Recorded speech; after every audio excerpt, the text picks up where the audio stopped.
thousands of hard-working retirees in the trucking industry. In an exclusive Fox 42 News investigation, Steve Saunders spoke with one man who is fighting for his money and claims it's being used out by the people who are managing his pension fund. I started at 18 years old. Retired trucker Fred Lowry literally built his life on the open road. For more than a half a century, he did it to provide for his family. He also set aside money for his pension. And in just a few short years, he says that monthly pension check he now so depends on just won't exist. This was a plan to protect and take care of their people, in which they didn't take care of their people, as far as I'm concerned. If you got a man in there saying it's going broke, then you would look at management.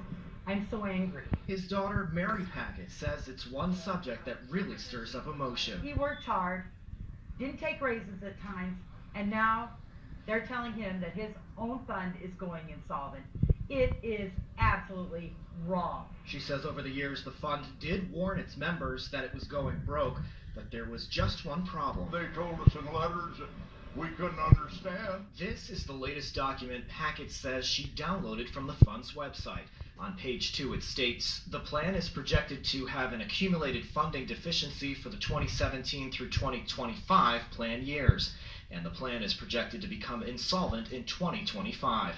I asked the fund managers why. They got back to me through email and said the problem is not them. The fund is consistently prudent in managing expenses. If all general and administrative expenses were eliminated moving forward, the fund would still be projected to become insolvent in 2025. Management says there's a $2 billion annual shortfall because of a combination of factors. This includes a change in regulation to the trucking industry, broke employers, and a drop in union membership.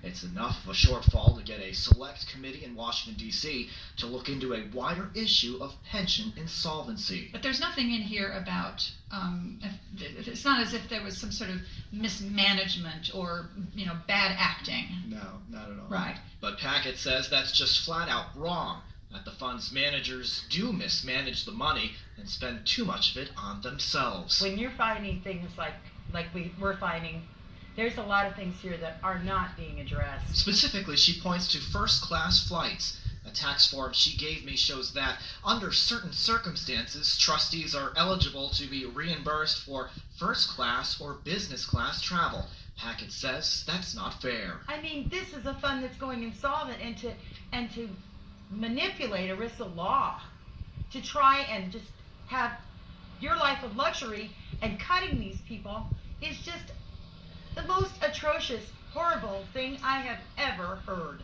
But fund managers say the tax form in question is actually a separate account they oversee.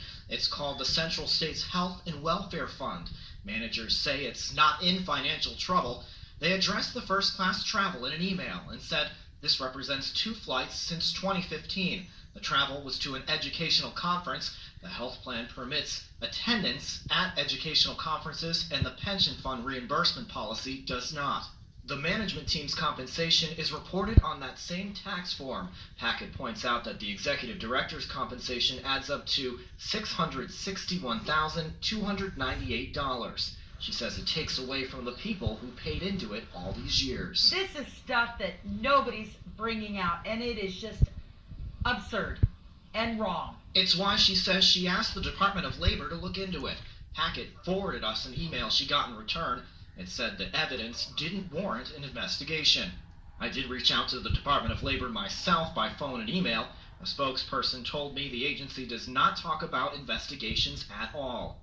Lowry says the DOL is just not doing its job to call out the fund managers. As far as I can see, it's a lot of mismanagement that happened towards the last from 1982 on. Packett says it's why she keeps on fighting. I will not stop until the wrong is made right. Steve Saunders, Fox 42 News.